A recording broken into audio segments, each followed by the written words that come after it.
Mesdames et messieurs, c'est très chaud sur le chef d'État américain, M. Donald Trump. M. Vladimir Poutine vient de montrer ses muscles à M. Trump, à Kiev et à tout l'OTAN. C'est incroyable. Alors, ces dernières heures, la Fédération de Russie a envoyé un document qui conditionne M. Donald Trump pour la résolution de ce conflit russo-ukrainien. Et c'est un document qui a été élaboré depuis février, juste peu après l'arrivée de Trump au pouvoir. Alors, mais que dit le contenu de ce document? Vous allez comprendre que M. Poutine est prêt pour la guerre, mais pour de vrai. Vladimir Poutine n'est pas prêt à aller sur une quelconque table de négociation si ces exigences, ces conditions ne sont pas respectées. Il n'a pas mâché ses mots. Monsieur Vladimir Poutine, ils ont pris le temps avec leur administration de rédiger leurs conditions à eux et d'envoyer aux États-Unis d'Amérique. Alors, mesdames, mesdemoiselles et messieurs, mais les conditions en question, on se pose bien des questions. Est-ce que Washington, est-ce que Donald Trump va accepter les conditions de Vladimir Poutine qui ont été imposées dans ce document très clarifié qui vient d'être envoyé aux États-Unis d'Amérique? Je vais vous relayer l'information des conditions tout à l'heure dans cette vidéoconférence. Vous-même, vous allez comprendre. Vous allez écouter de vos oreilles ce que la Russie a mis là. Vous comprenez? Alors, lorsque j'ai vu cette information, je me suis dit que Poutine là, il veut la guerre. Poutine veut la guerre. Poutine, ce n'est pas un monsieur qui compte reculer à l'heure actuelle. Il veut la guerre. Et vous savez, il y a quelque chose. Lorsque vous voyez les Russes sur une position de guerre, ils ont déjà étudié l'ennemi, la capacité de l'ennemi, l'économie militaire de l'ennemi. Et eux, les Russes, se sont préparés. Il faut qu'on se dise des vérités. Qu'est-ce qu'ils se disent? Qu'est-ce qu'ils se disent, mesdames et messieurs? Alors, voyons voir ce que la Russie conditionne aux États-Unis d'Amérique au niveau de leur document officiel qu'ils ont envoyé aux États-Unis d'Amérique. Parce que vous savez que M. Trump a demandé à ce que la Russie puisse cesser le feu. Vous comprenez? Trump a demandé à ce que la Russie puisse s'arrêter les combats et d'aller sur la table de négociation, bien de commencer la trêve. Alors, c'est donc après ça que Vladimir Poutine a envoyé ce document. Alors, mesdames et messieurs, mettez beaucoup de j'aime, mettez suffisamment de j'aime. Partagez la vidéoconférence dans tous les groupes possibles. Mettez cette vidéo partout à travers le monde. Je vous en prie, partagez au maximum. C'est très important. Vous comprenez? Voilà, ceux qui ne sont pas abonnés, abonnez-vous à nos multiples vidéos d'actualité. Qu'est-ce que Poutine dit? Un document préparé pour le Kremlin dévoile une position intransigeante pour les négociations, selon le Washington Post. Un document préparé par le Kremlin qui dévoile quoi? Qui dévoile une position intransigeante. Donc, pour la Fédération de Russie, c'est ça qui doit être là. Est-ce que vous comprenez? Et ça serait difficile pour les États-Unis d'Amérique d'accepter ce document. Ça serait difficile pour l'Ukraine, les Européens d'accepter ce document. Et c'est ce qui va les pousser à une confrontation contre la Russie. Mesdames, mesdemoiselles et messieurs, alors écoutez, un document rédigé en février par un cercle de réflexion proche des services de sécurité russes FSB expose les exigences maximalistes de Moscou en matière de négociation pour mettre fin à la guerre en Ukraine. Selon le Washington Post, ce texte obtenu par un service de renseignement européen et que le quotidien américain a pu consulter rejette les plans préliminaires de Donald Trump pour un accord de paix dans les 100 jours comme étant impossible à réaliser. Donc, d'abord, dans ce document, première des choses que ce document rejette, c'est l'accord de paix de Donald Trump. Impossible à réaliser dans les 100 jours. D'abord,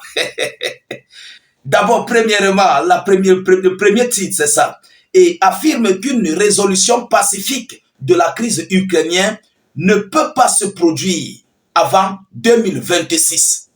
Une résolution pacifique de ce conflit russo-ukrainien est impossible de se produire avant 2026. Incroyable. Donc, pour Vladimir Poutine, il dit que avant 2026, il n'y aura pas une position de paix pour ce conflit. Il n'y aura pas. Il n'y a pas. Ah oui, c'est ce que cela veut dire. Je vais répéter. Vous comprenez? Et affirme qu'une résolution pacifique de la crise ukrainienne ne peut pas se produire avant 2026. Il n'y a pas. Donc, l'année 2025, les Russes vont continuer de poursuivre leurs opérations. Ils vont poursuivre leurs opérations. C'est ce que cela veut dire. Ils vont aller dans les combats. Ils vont combattre. Vous comprenez? Ils vont prendre encore des localités. Ils vont prendre des terres. Alors, ils ne se sont pas arrêtés là. Alors, ils rejettent également l'idée d'un déploiement de soldats étrangers pour garantir la paix et insistent sur la reconnaissance de la souveraineté russe sur les territoires ukrainiens. Donc, Moscou s'est emparé. Dans ce document-là, ils demandent, ils exhortent aux États-Unis d'Amérique de reconnaître la souveraineté territoriale russe sur les terrains, les territoires ukrainiens qui ont été conquis par la Fédération de Russie. Ils exigent. Voilà les conditions. Vous comprenez? Donc, M. Donald Trump aura l'embarras du choix. Soit vous acceptez, soit nous continuons ce conflit jusqu'à la gare. Ah oui. Alors, ils ne se sont pas arrêtés là. Un nouveau découpage du territoire ukrainien serait aussi nécessaire. Un nouveau découpage, vous comprenez, du territoire ukrainien serait aussi nécessaire, selon ce document, par la création d'une zone tampon dans le nord-est de l'Ukraine, ainsi que d'une zone démilitarisée. Qu'est-ce que cela veut dire? Dans le nord-est de l'Ukraine, la Russie demande qu'un nouveau découpage de terrain soit encore conditionné là-bas, soit encore implanté, imposé là-bas. Donc une zone grise qui va séparer la Russie et l'Ukraine. Une zone grise que la Russie compte encore prendre dans le nord-est de l'Ukraine. Mesdames, mesdemoiselles et messieurs, vous comprenez? D'une zone tampon dans le nord-est de l'Ukraine, ainsi que d'une zone démilitarisée dans les régions du sud de l'Ukraine, proche de la Crimée. Le démantèlement complet de l'actuel gouvernement ukrainien fait aussi partie des exigences. Le démantèlement. Donc tous ceux qui sont là doivent quitter. Poutine n'a pas besoin d'eux. Ça fait aussi partie de ces conditions. Ah oui, mesdames, mesdemoiselles et messieurs. Monsieur Vladimir Poutine, il est fort. Il m'a dépassé.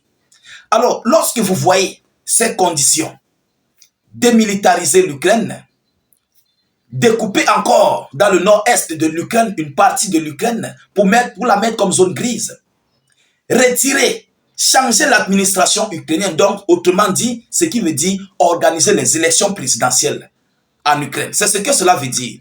On ne peut pas retirer les gens pour les poser comme ça, non. Il doit avoir les élections présidentielles, vous comprenez? Et ensuite, le président doit venir avec ses ministres. Est-ce que vous comprenez? C'est où Poutine dit, c'est pourquoi Poutine dit que c'est impossible de mettre terme à cette crise en 2025. Avant 2026, je voulais dire. C'est impossible. Voilà pourquoi Vladimir Poutine a tout dit ça. Est-ce qu'il y aura des élections en 2025? Avant 2026? Je crois que non. Est-ce que l'administration ukrainienne serait prête à accepter de démilitariser l'Ukraine? Est-ce que l'administration ukrainienne serait prête à accepter à ce que l'OTAN ne vienne pas sur son territoire? Je crois que non. Donc, ça ne peut pas être possible avant 2026. Claire, Vladimir Poutine, il a conditionné Washington. Mesdames et messieurs, c'est du lourd. Oui, c'est du lourd. Alors, nous continuons de suivre cette actualité le plus près que possible. Nous ne manquerons pas de vous tenir informés de la suite de ces hostilités ou bien de cette négociation de paix très chaude et brûlante entre la Fédération de Russie et les États-Unis d'Amérique et tous les autres membres de l'OTAN. Partagez la vidéoconférence au maximum. Mettez-la partout à travers le monde. sécurisez la vidéo avec un maximum de j'aime et suffisamment de cœur. N'hésitez pas, s'il vous plaît, de mettre suffisamment d'avis en commentaire. Même si vous n'avez rien à écrire, mettez salut, état d'urgence en commentaire ou encore vive la paix dans le monde. Je vous reviens tout à l'heure pour une prochaine série d'actualités. Soyez encore salués une fois de plus. Ciao, ciao.